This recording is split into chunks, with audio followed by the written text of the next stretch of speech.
Okay, so we are sort of in the middle of talking about classes. Hopefully this code over here will look familiar. I feel like it's been a while and might be a good idea to just stare at it for a minute before we go too far here. Anybody have anything in particular you want to look at? Here's the client. We have a set function, a print function, a read function. We wrote a comes before function, and I believe we had just finished up our increment function before we ended last time. So anything you want to look at before we just move on? I think the next thing we're going to do is we're just going to add another function called increased by, which is going to advance the date by a certain integer number of days. So let me know if there's anything you want to see before we dive into that. There's print, set, read, comes before, increment. And in the process of writing increment, it turned out that we needed a num days and month function and also an is leap year function. Okay, so for my increased by function, by the way, this is the last new member function I'm going to add, and then we just have some logistics to wrap up, and we'll be done with the lesson on classes. You'll be ready to dive into the assignment. So I certainly think we should be able to get through that today.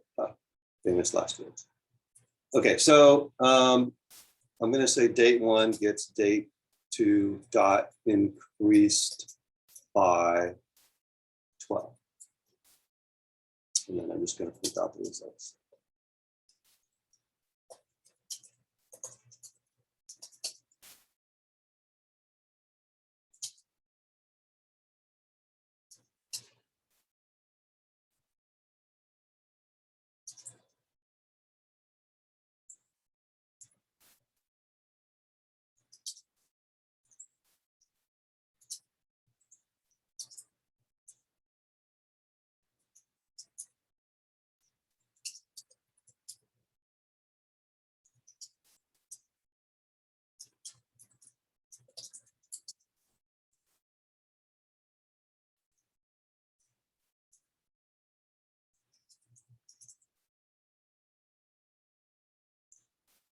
Okay, so the idea here is that by typing this into my client program, you should all be able to look at that and understand what we are going to be trying to do with our increased by function. Anybody have any questions about what's going on there?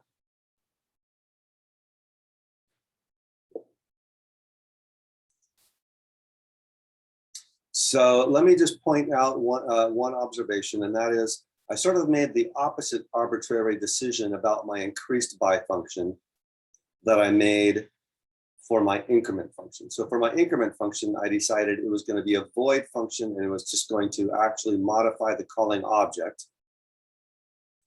For my increased by function, I decided it's going to be a value returning function. It's not going to change the calling object, but it's going to return the result. So just to kind of give you more of a feel of what that difference is there, it's a little bit like the difference between, say, the increment operator and let me actually do something like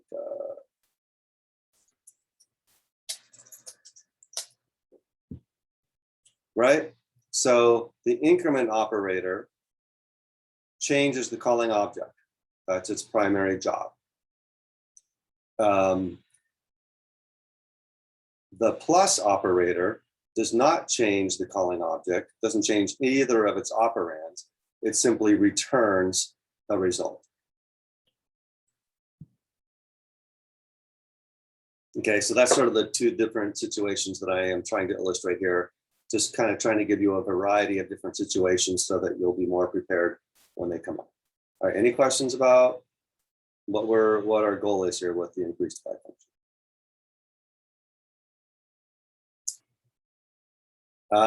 No, that actually doesn't have anything to do with pass by reference and pass by value. In fact, the increment function doesn't have a parameter at all. And when we say pass by reference or pass by value, we are referring to parameters. The only thing I guess maybe what you're referring to is the fact that the calling object is a little bit like a parameter. So you could say that in the case of increment, we're passing the calling object sort of by like equivalent to if it was passed by reference. And with increased by, we're passing the calling object by what would be equivalent to pass by value, right? I think, yeah, Joe, you're right. That's the difference, because increment is a void function, increased by is a value returning function. But I could be totally wrong here, but I kind of think that what Trent may have been getting at is the fact that because date 2 is not changing when I call increased by, if it was a parameter, we'd be using pass by value, right? So we could think of the calling object in this case as being sort of like pass by value. Whether that's what Trent meant or not, it's actually sort of a good observation that we'll be coming back to in a few minutes, right? In the increased by function, we are not changing the calling object. So in some sense, it's sort of analogous to a pass by value parameter. With date 2, with increment, we are changing the calling object. So in a sense, it's sort of analogous to a pass by reference parameter. If that didn't make any sense at all, that's okay. We'll move on. If that did make sense, that may help in a few minutes when we talk about that a little bit more. All right, so end of digression, unless there's another question. All right, let's work on increased by.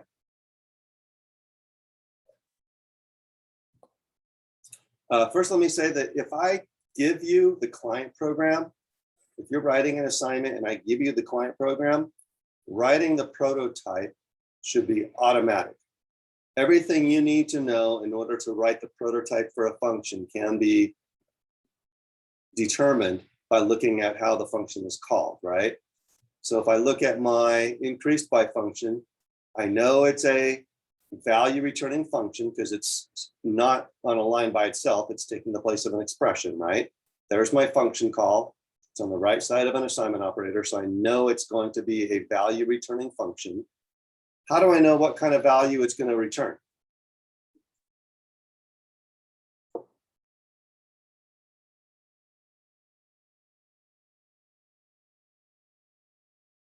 Usually, and certainly in this case, you can tell what kind of value the value returning function is going to return by the context, right? Here I'm saying date 1 gets whatever that value returning function call returns. So since this thing over here on the left side of the assignment operator is a date object, that means that this thing over here on the right side of the assignment operator better be a date object, right? So I can tell by looking at this function call that increased by is going to be a value returning function that returns a date object. Any questions about that?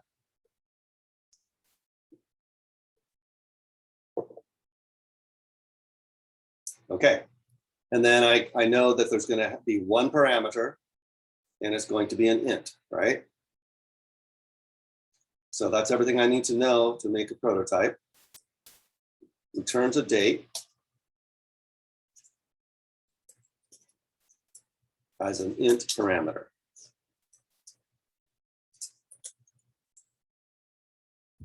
Okay, so let's get to our function definition here. Returns a date. What do I type next? remember the general format for a function definition that's a member function is going to be return type, space, class name, colon, function name. Right? So in our case, what's the return type?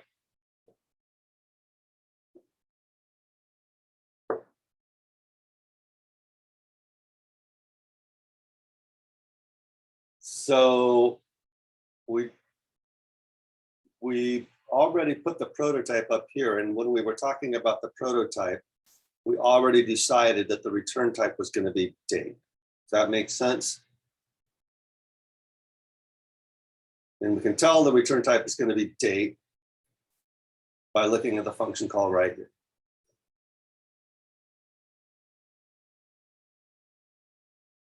Anyone need me to talk more about that?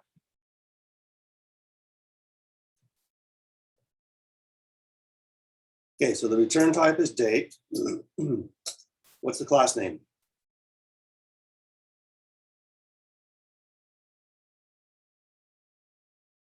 Okay, no, that's good, Angela. I'm glad you asked. I'm sure you're not the only one, but so where'd it go? So we need to understand this line of code right here, right? What's going on in this line of code is that on the left side, I have a date object. On the left side of the assignment operator, I have a date object. On the right side of this assignment operator, I have a function call.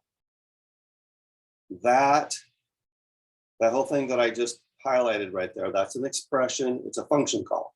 It's saying, call the increased by function of the date2 object. So it's just a function call. So if I said int I gets, I'm trying to think of a integer function that we know about. Let's say rand.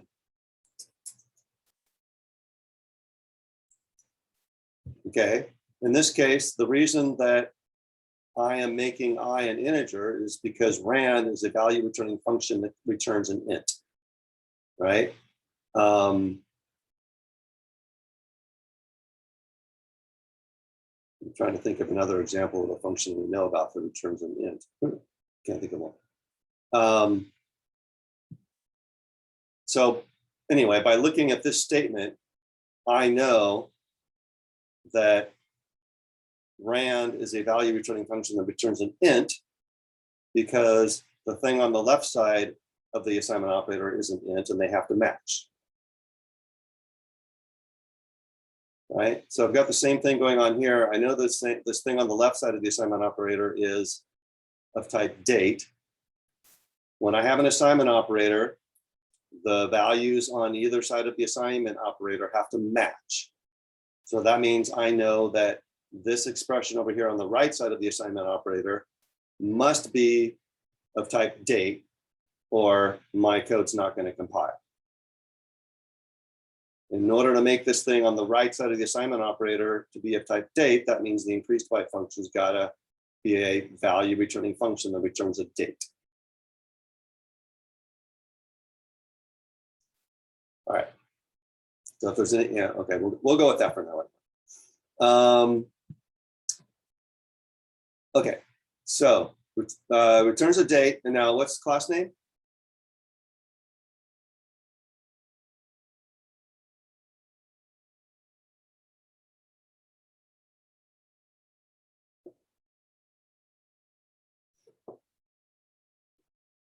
That's the function name,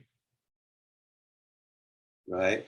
Right. So the name of our class that we're working on right now that the increased by function is a member of is date, right? So return type is date. Name of the class that this function is a member of is date. Function name is increased by parameters num days. Any questions about anything on this line? I just took this pattern, this template, and I translated each item in the angle brackets one by one, and that's the result. Any questions?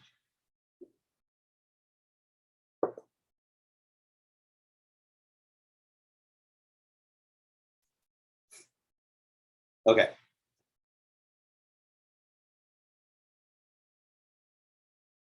Yes, right. I could have a function that I could have a value returning function whose return type is date that isn't a member of the date class, right? That would be a global function that returns a date object.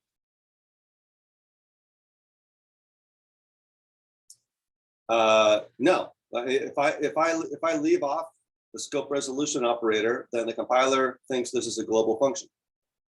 We don't want it to be a global function. We want it to be a member of the date class, right?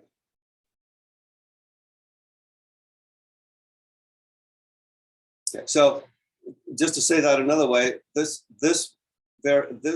object here, I guess this word here and this word here are completely unrelated, right? Those are two completely different roles that those two words are playing. One is the return type of the function. One is the name of the class that this function is a member of. They have nothing to do with each other. They're completely unrelated. You have to provide both of them no matter what. Okay, I think we got that. And there are going to be situations where you might see the word date show up in this line 4 times or 5 times. Don't worry about that. Don't even let your mind think about, wait a minute, this is weird. How come the word date is showing up more than once, right? You just translate the template one by one and put the words that belong there where they belong, and you're done. Okay. Okay. How are we going to write increase by? Basically, we just want to say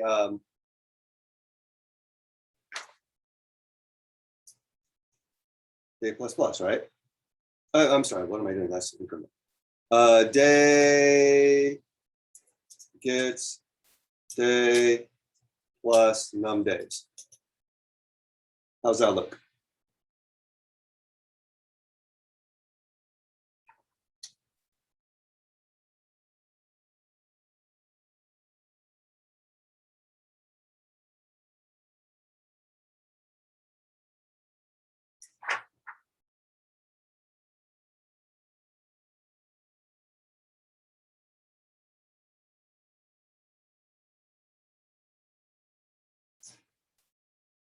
Okay, there's a couple of problems here.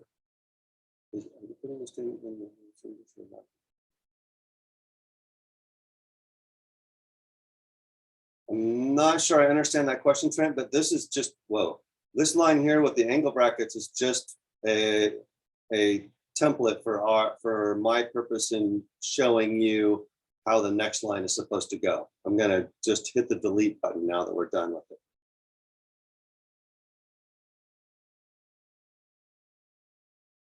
Okay, sorry, I should have been clear about that. That's just the template to let us know what goes in the line below. So I'm going to go, unless someone wants me to stop, I'm going to hit the delete button now so that line goes away.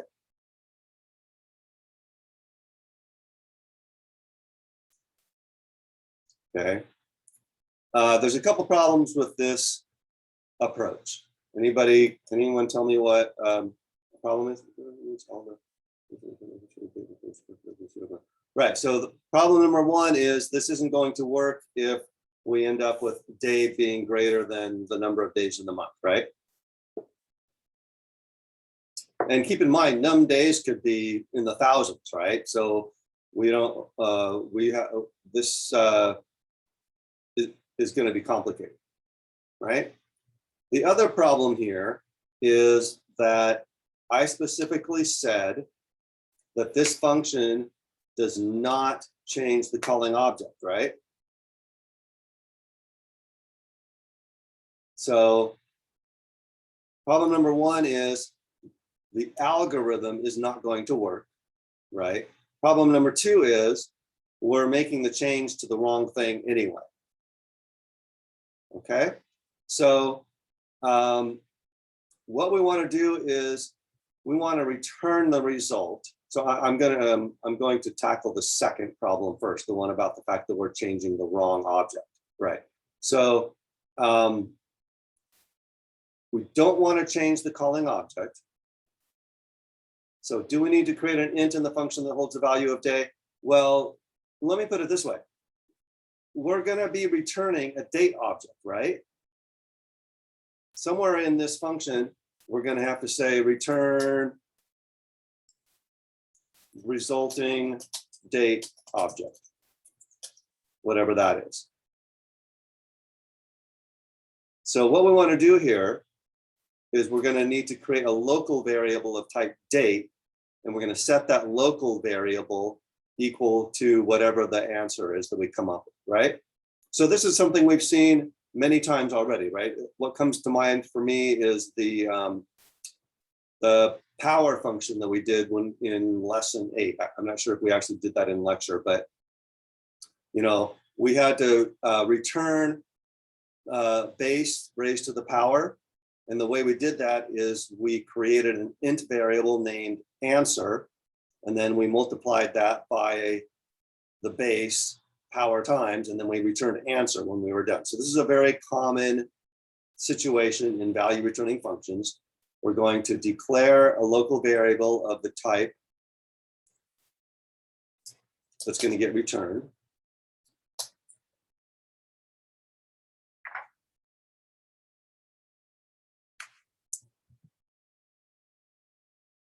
And then at the bottom of my function, I'm going to return result, right?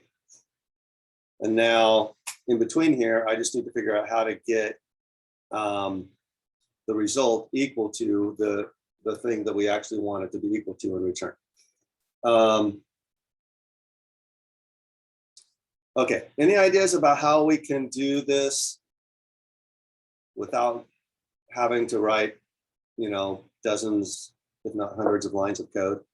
Because we have a problem here, right? If num days is equal to like 3,000 something, how are we going to take into consideration all of the months and how many days are in a year and the leap years and all that if we're basically advancing the date through, you know, 3 or 4 or 5 years? We actually have a very simple way we can do this. Anybody seeing it?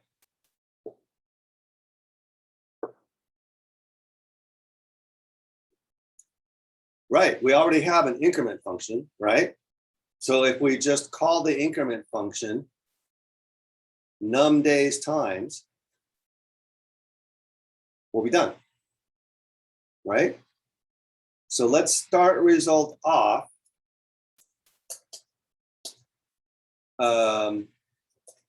Whoops. I could actually just set the 3 variables one at a time, but since I already have a set function, I'm just going to go ahead and say result dot set month day year. Okay, so just to be clear, in case you know, at this point it wouldn't surprise me if you have to think hard about what this month, day, and year is all about. Remember, month, day, and year refer to those calling objects. I'm sorry, refer to those data members of the calling object. So what I'm saying here is set result equal to whatever the calling object was.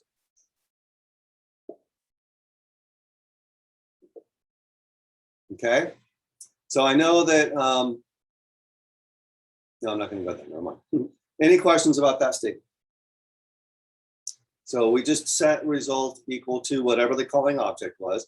Now we just have to increment that num days times.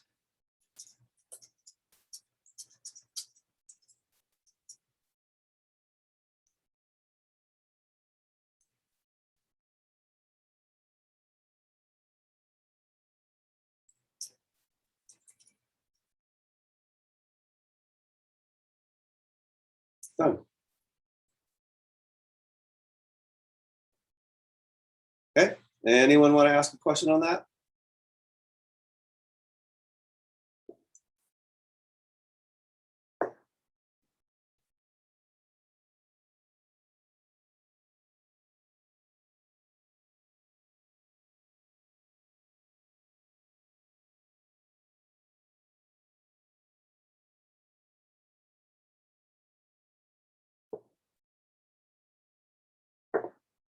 All right, anything else?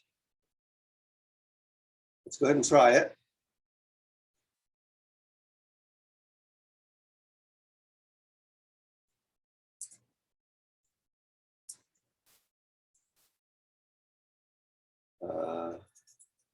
Yeah, hold on a sec.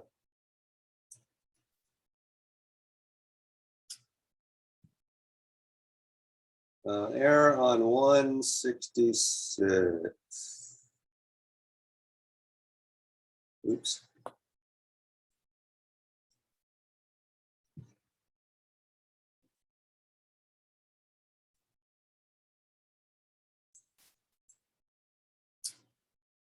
Okay, so I'm going to enter a date. Let's say February 28, 1900. Okay, the date you entered was February 28, 1900. Date 1 does not come before date 2. That's true. That's correct. 1 day later, date 2 is March 1st, 1900, because 1900 is not a leap year. And then after setting date 1 equal to date 2 plus 12, date 2 is still March 1, 1900, but date 1 is now March 13, 1900. So that all looks good. I had intended to set something up so that my increased by function would have to go across the end of February. I failed to do that, but I'm going to go ahead and say, you know, if we were really working on this, we would want to test this much more exhaustively, but I'm going to go with this, okay? Any questions about what just happened? Oh, and someone wanted to see set, right? Let me get rid of this.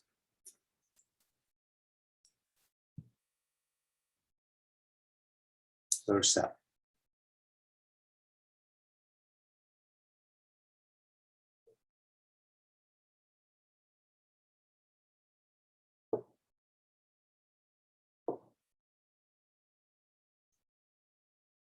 Okay, any other questions before we move on?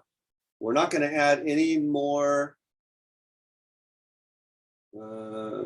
features to the date class now, but we are going to talk about 3 sort of logistical ways that we need to sort of refine things, tighten things up a little bit, okay? All right. I do, however, want to show you a picture before we move on, and this picture is, this is a summary of the most important concept of CS 215, in my opinion. It has to do with why we want our data members to be private. Okay. Also has to do with this thing called encapsulation. Encapsulation it is the abstract concept for what we are doing here with the word private. And that is, so encapsulation is what we call it when we don't allow the client program access to certain things in the class. That's encapsulation. So here's the picture I want to talk about. If I can find it. Okay, so I've got these vertical lines here. This is intended to be a picture of a wall that is separating the left from the right. So on the left side of this wall, we have the client program. On the right side of this wall, we have the class implementation, right? So that's how we decided we were going to implement a date. We decided we were going to have 3 integers. We decided, we wrote all of those member functions, okay? But the client program doesn't know anything about that stuff, and I could change all that stuff, and my client program will still work because we are honoring this wall of abstraction, observing this wall of abstraction, okay? What goes inside the wall of abstraction, I guess I could say what the wall of abstraction is made out of, it can be called the interface, sometimes it's called the specification. That is the part of the code that the client program and the class implementation have to agree on, right? So in other words, how does the class actually interface with the client? probably would make more sense if I said that the other way. How does the client actually interface with the class implementation? Well, it's through the prototypes of the member functions, right? So these prototypes here in the public area of the date class, that's the only part of this that the class implementation and the client program have to agree on. That's how the client program is able to make use of the class, okay? So if you look at the three parts of this picture, the client program corresponds to, of course, this part of the code down here, right? And just as a side point, in our example, that it's only main, but a client program could be main plus 1,000 other functions too, right? But they're just not member functions. So that's the client. That's the class implementation. This part over here on the right corresponds to all of the definitions of the member functions, okay? Client doesn't need to know anything about that. And also to the private part of the class itself. All of that stuff is the class implementation. Then the specification or interface is just this part right here, just the public part of the class. Okay? Any questions about what I'm trying to get at there?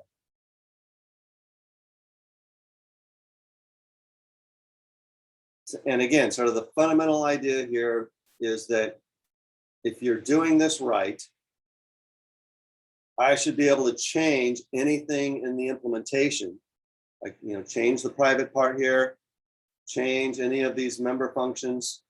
And as long as I don't change the interface, my client program will still work.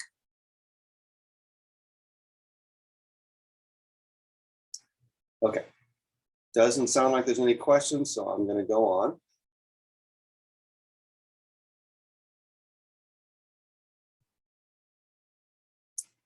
Okay, so next thing I want to talk about is a pretty big deal. I'm going to talk about constructors. A constructor is a function that is automatically called when I declare an object of type date. Okay, so it turns out in a couple of weeks, we're going to find out, we're going to have situations where that is an absolute requirement. In order to get our class to work correctly, I'm going to need a constructor. In fact, in the old days, before we had object-oriented programming, and we were trying to sort of simulate what we're doing here now with the date class, I would have to say to my client program, okay, you can declare variables of type date, but I've got this special function here in my class called initialize, and every time you declare a date object, you've got to call my initialize function or nothing's going to work.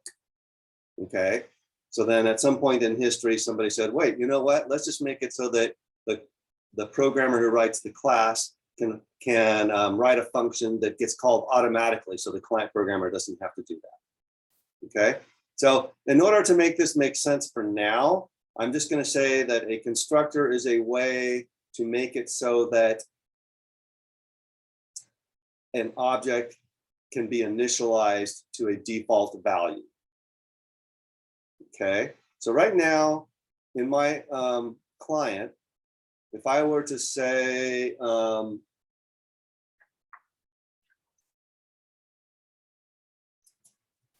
date, whoops, see how date one starts off equal to colon date one dot print. What do you suppose would get printed?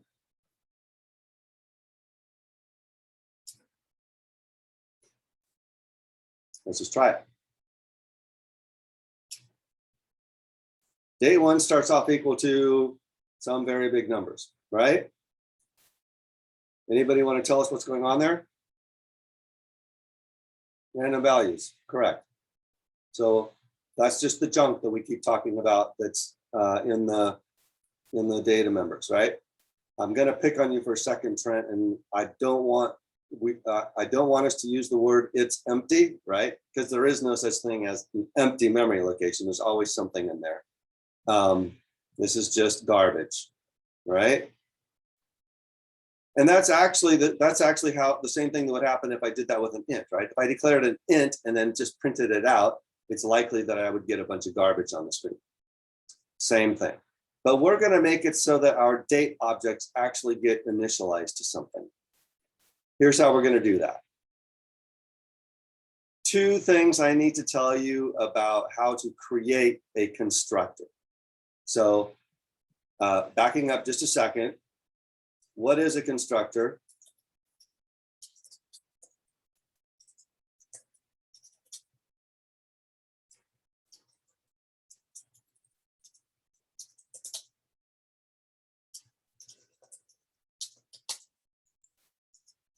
Okay, a constructor is a member function that is automatically called when an object is declared. 2 rules for creating a constructor. Rule number 1, the name of a constructor is the same as the name of the class. Okay, so the name of our constructor is going to be date in this case. Rule number 2, a constructor has no return type. Okay, and that doesn't mean that the return type is void. That means literally in the place where you would normally type the return type, you just leave it blank. Okay, so here's the prototype for my constructor. Oops.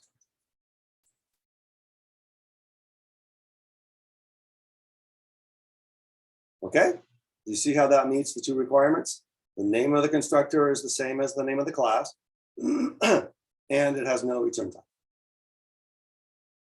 Okay, so let's go define a constructor. What's the return? So I'm going to follow the same pattern here. Okay, return type, name of class, colon, name of function,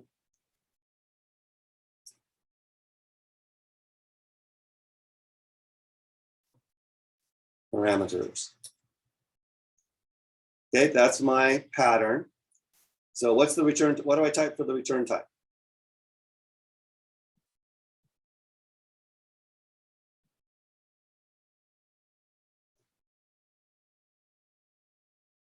Correct.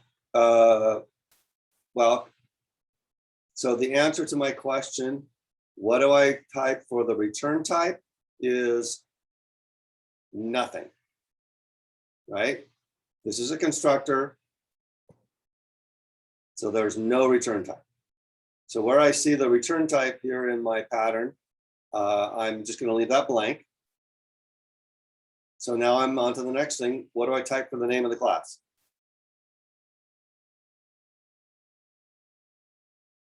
Date.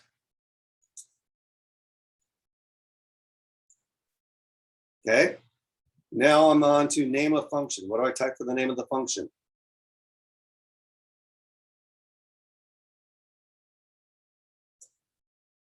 Date. Okay, and then parameters, no parameters. Okay, what do I want to do in my constructor? Well, let's just somewhat arbitrarily set it to January 1st, 1600. Okay, I'm choosing the year 1600 because the calendar that we are using didn't exist much before 1600 anyway, so it's not going to make too much sense to go back further than that. Yes, we will see parameters in a constructor in just a second, actually. Okay. Okay, so now if I run my program again,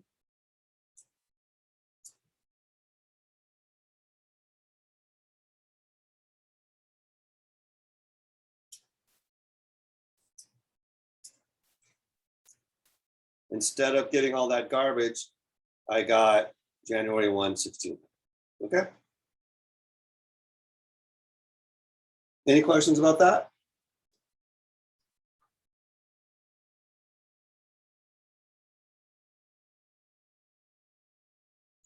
Okay. Just for fun, just because I think this this seems to make things a little bit more concrete for students sometimes, I'm going to do something a little silly. Inside my constructor, oh, actually, first I wanted to fix something. We should have an indel after this print, right? So it doesn't get bunched together on the same line. Okay. Inside my constructor, I'm just going to say cout hi, I'm the constructor.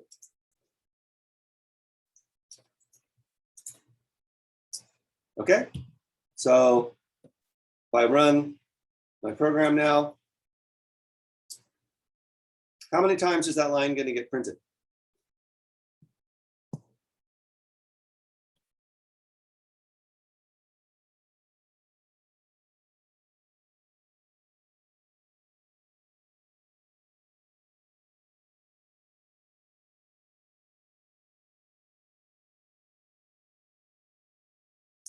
Okay, so remember, a constructor gets called every time a date object is declared, right? So how many times is a date object getting declared? Okay, so it looks like 2, right? Except just to complicate things a little bit, I'm also declaring a date object inside my increased by function. So if I let things run until that point, I'm actually going to have that come out a 3rd time, right? So let's give this a roll. Oh, I already compiled it. Hold on, let me this up. Oh, yeah. Okay, so got printed 2 times. That's because of these 2 declarations right here, right? And then if I keep going, it's going to come out again because it got called from the increased by function. Okay. We're going to talk about that in just a second, Wayne, so hold that thought, please. All right, so any questions about what's going on with the constructor? I just put that cout statement in there because sometimes that takes a little bit of the mystery out of it, right? There's nothing magical going on here about the initialization. This is just a function that's getting called, just like any other function gets called. The only difference is instead of having an explicit function call, it gets called when an object is declared. Okay, so you're never actually going to have a cout statement in a constructor that I can think of, right? I guess I shouldn't say never, but that would be extremely unusual, and I can't think off the top of my head why you'd ever want to do that. Okay. Okay, so let's actually add a little more functionality here. Let's say I want to in my code, when I declare date 2, I want to give it an initial value.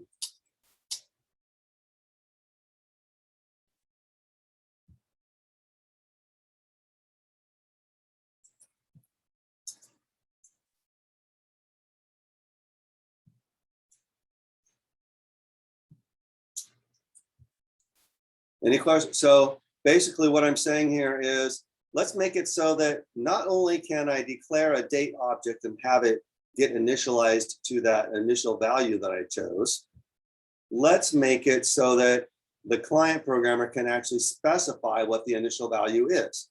So this is just an initialization, just like we do the same thing with other types, right? I could say int I, or I could say int j gets 7, right? Do you understand the analogy I'm making here? I can declare an object and just have it not be initialized to anything in particular, or I can declare an object and initialize it at the same time, just the same way I did here. As a matter of fact, there's an alternate syntax for what I'm doing here with J. I can actually type it like this if I want to, and that's the same thing will happen. J will get initialized to 7. Just like here, date 2, I want to make it so that date 2 gets initialized to February 28, 1900. Okay, so what we're doing here is basically we are answering Wayne's question, right? We're going to have a constructor that actually takes parameters. So this is kind of a weird syntax here because it sort of looks like a combination of a declaration and a function call, right? It's a declaration, but we're putting parentheses after the declaration to make it, and we're putting arguments in the parentheses. So you have to just kind of get comfortable with the fact that we're sort of combining the syntax for two different things here, declaration and function call. Okay, so back in my class, I'm going to have another function here, and it's going to have 3 parameters.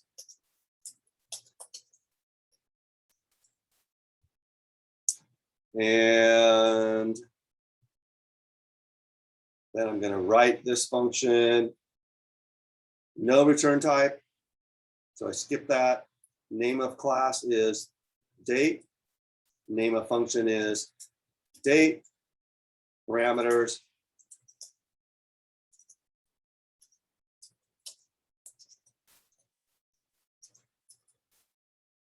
Okay. And then here I'm just going to say set the month data member of the calling object equal to in month. So this actually looks a lot like the set function, right?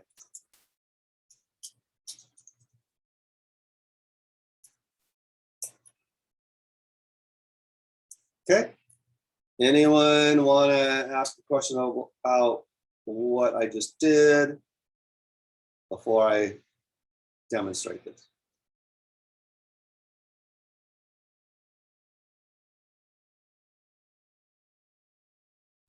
This is called function overloading. That's right. So I guess have we seen that before? And then this is shouldn't necessarily be a new concept. It's covered in the textbook prior to the fact that you can have 2 different functions with the same name. So I just want to emphasize that what we're talking about now is not the fact that you can have 2 different functions with the same name is not just limited to constructors. That's a general concept in C++, right? In fact, we did in assignment 6, I think you wrote a toUpper function that was the same name as another function, right? So anyway, I get the short answer, Wayne, is yes. This is well. Some people would use the term method, but normally in C++ we call them functions. This is a function overloading. 2 different functions with the same name. The compiler knows which one to call based on the parameter list, right? Okay. So I think I'm ready to test this unless there are any other questions.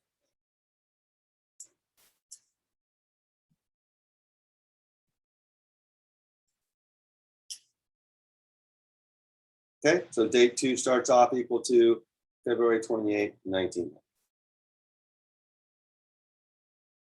Okay, I think I'm done talking about constructors.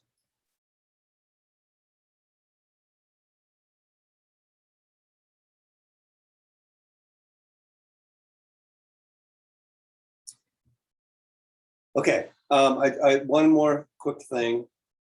In C++, when we have a constructor that has no parameters, we call it the default constructor. Just,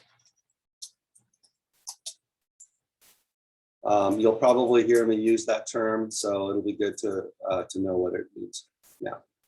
It kind of makes sense that we call it a default constructor. That just means the constructor that gets called if we don't provide any arguments when we declare it, right? So that's why it's called default constructor. Okay, so I think I said at one point that there were 3 sort of logistical issues that we needed to talk about just to sort of wrap up our discussion of classes, or at least our introduction to classes. So one of them was constructors. We're done with that. Let me just mention real quickly, I'm pretty sure that in the textbook, in this same chapter, he introduces something called a destructor, which is a function that's automatically called when you reach the end of the function. I'm just going to put out there that I'm not going to cover destructors yet because there's absolutely no use for them at this point. In a couple of weeks, we will get to a point where we must have destructors. And at that point, I will introduce destructors. Okay. So item number 2 out of the 3 logistical details that I want to talk about is normally when we're dealing with a class and a client program, they're going to not be in the same file, right? When you think about using the string class, right? When you use the string class, you certainly would not expect all of the code from the string class to get added into the same file that you're writing your program, right? You just put # include string at the top and you're done. Okay, that's the idea here. And to say that another way, we really want to separate the class implementation from the client program, right? We do not want those to sort of get intermingled. So we're going to put those in separate files. Not only that, but we are going to put all 3 of these parts, each in its own file. So whenever you have an assignment and I'm requiring you to write a client program and a class, there are going to be 3 files. You're going to have a client program, you're going to have a class implementation, which is where all of the definitions of the class member functions are going to go. And you're going to have a specification file, which is where your class declaration is going to go. Okay. Using an IDE, it shouldn't be too tricky, but sometimes students run into trouble with having files end up in the wrong place and stuff. So you just be really careful.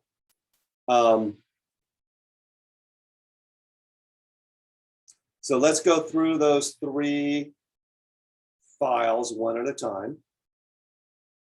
I'm going to copy or cut. I'm going to cut the client program out of this file. I'm going to leave the client here in this file. So this file that we've been working on is now going to become the client program or the client file. Okay. I'm going to take all of these definitions of the member functions.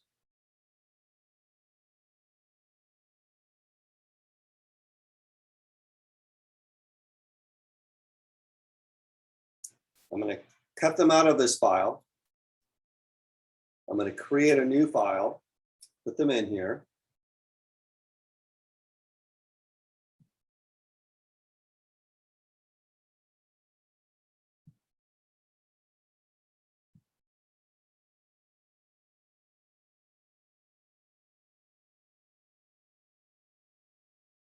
And then I'm going to save this file as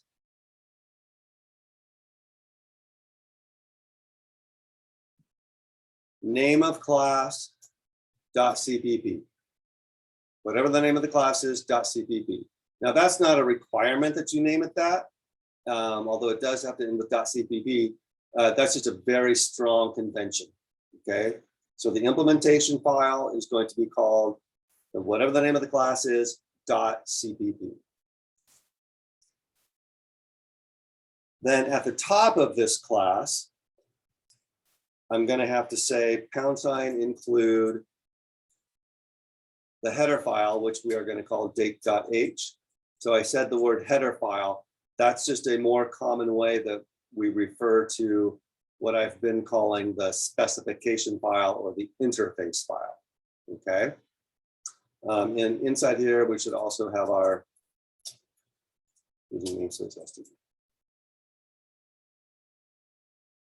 case sensitivity on the file naming. Yes, you should be careful to always use the same case for your files. It does matter. My practice, at least at this level, is to just use all lowercase on all of my file names all of the time. And so we're going to go with that for now. That's not necessarily a wide, a strong convention in C++, but that's what I'm going to go with. That way I don't have to try to remember whether I used uppercase or not. And just to be clear, there's no syntactic requirement that it's the same case as the class itself. And so you may have noticed that in C++ there's a strong convention that class names start with an uppercase.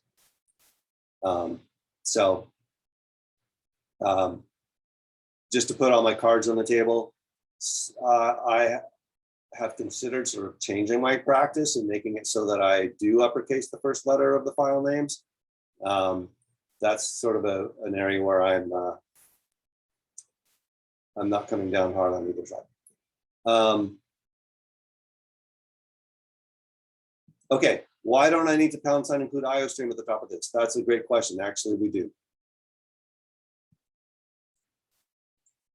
So I guess the way I should maybe present this is, this should have the same stuff at the top, just like any other file would have. But then I also have to include the # include date.h. Okay.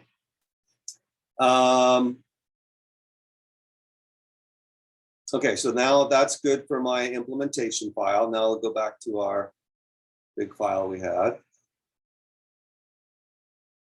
Now I'm going to copy the class declaration itself, and this is going to become my header file, otherwise known as specification file, otherwise known as interface file.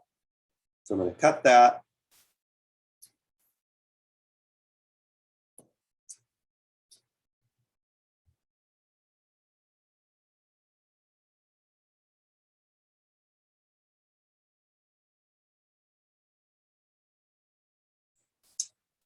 And I'm going to save this as date.h. Okay, we're not done with this, but yes, Wayne, that's correct. The .cpp has all of the, well, it's not really accurate, I guess, to say has all of the code. I would say has all of the definitions of the member functions. And the .h file has the prototypes. Or another way of saying that is it has the class declaration. Let me talk a minute about how this is going to work in your IDE, okay? This is one day where I wish I was still working in an IDE. That probably would have been better. In your IDE, what you should be doing on these is you should be right-clicking or control-clicking on, in Visual Studio anyway, it's your source folder to add your implementation file. But then when you add your .h file, you're going to want to right-click on your header files folder in Visual Studio. And then in Xcode, it's the same thing. The terms may be slightly different, but the concepts are the same. So I'm going to have to just leave it at that for now.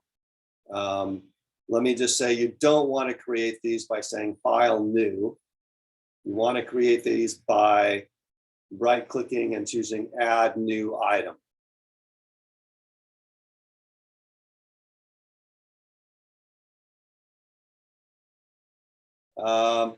That could be Wayne. That's not how I normally do it.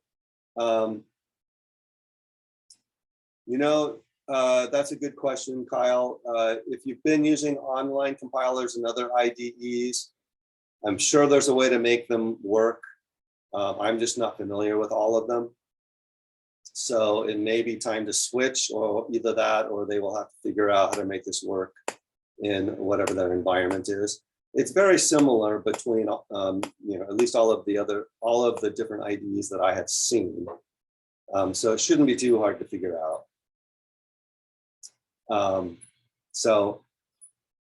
Anyway, I'm going to go with that for now. And then if it includes, if this becomes a problem for any students, please let me know. We'll get it worked out.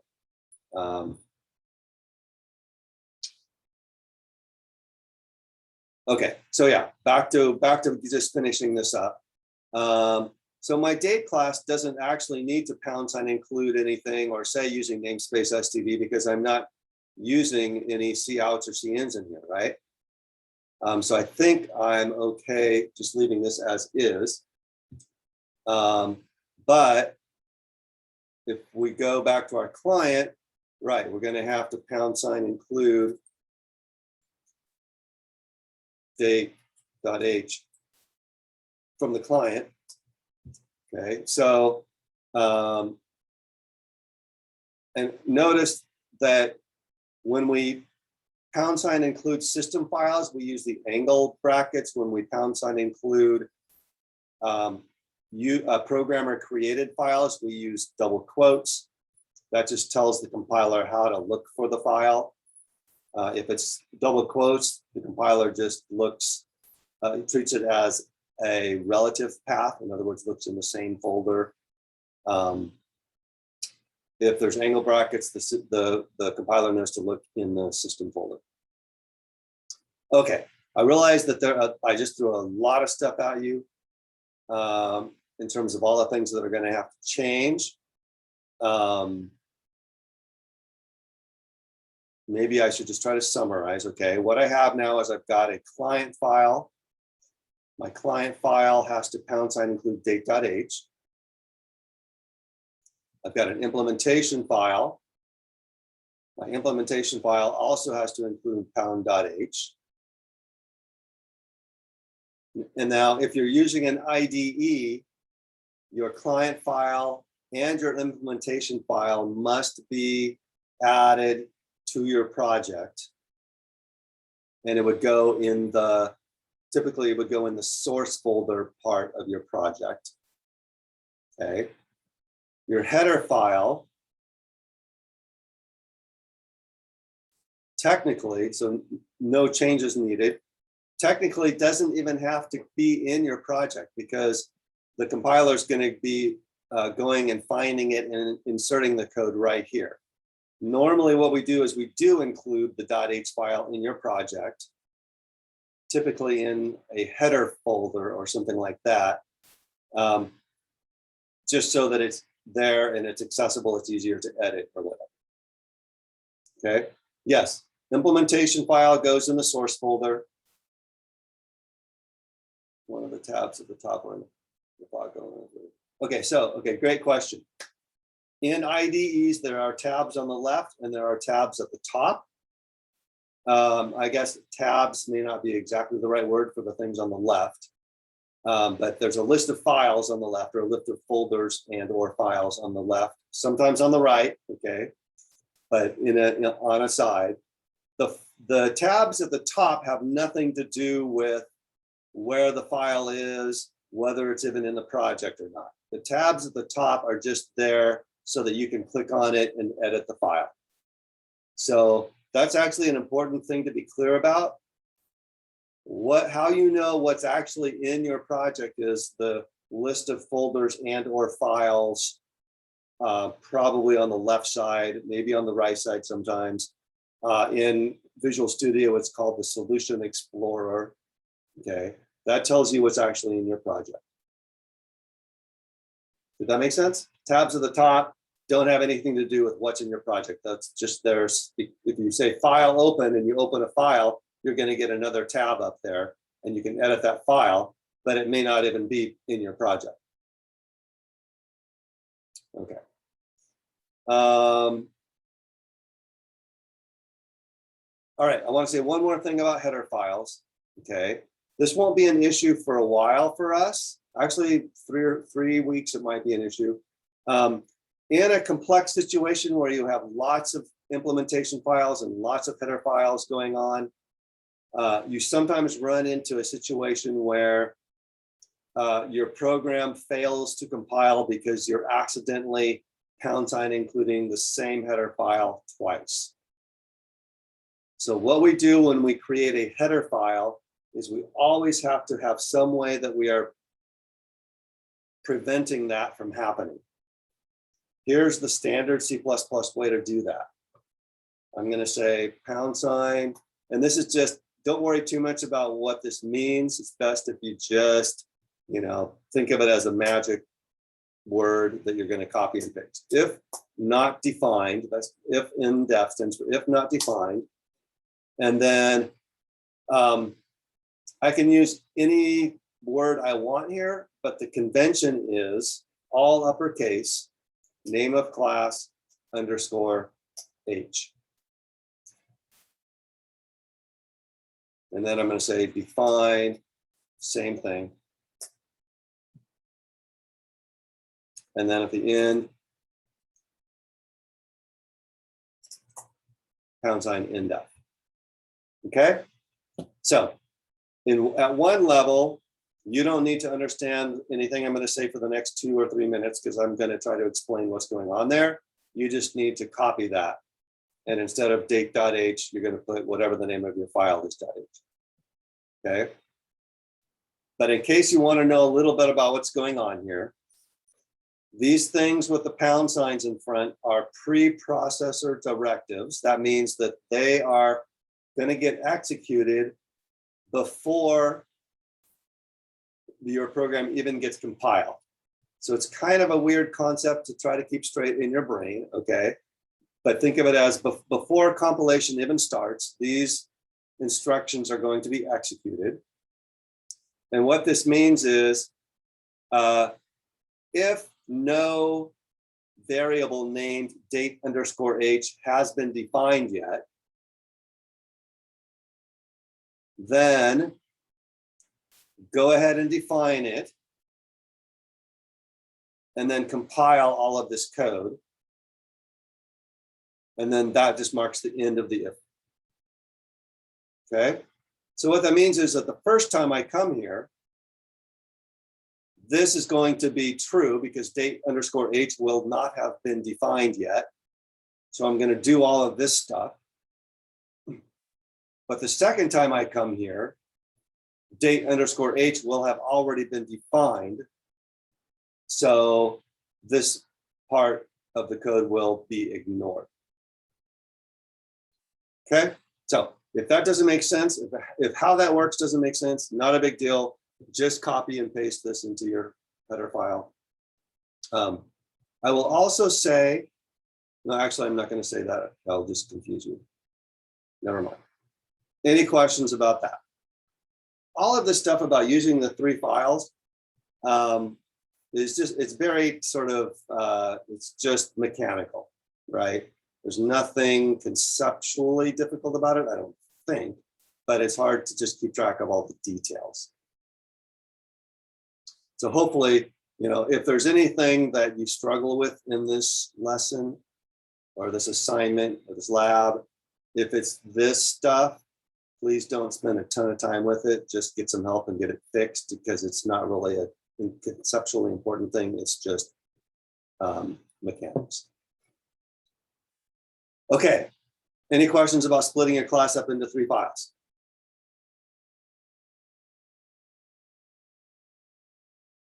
Okay, so we are almost done with this subject. I guess I can't say we're almost done with subject classes because we'll be using classes for the rest of our programming careers, but we are almost done with the introduction to classes. We will be discussing pointers to objects. Yes. I will say how pointers to objects. We actually talked about pointers to objects when we were doing when we were studying pointers. Let me just say that there's nothing new to learn about pointers to objects or arrays of objects. What we will be discussing that does come with some interesting issues is objects that have pointers in them or objects that have arrays in them as data members. So that's something we'll be talking a lot about. All right, so we got to 2 of the 3 logistical details that I said we had to talk about. The last thing we're going to have to talk about is the keyword const. Hopefully that'll take 5 minutes at the beginning of Wednesday, and we will move on to the next topic. Any other questions before we go?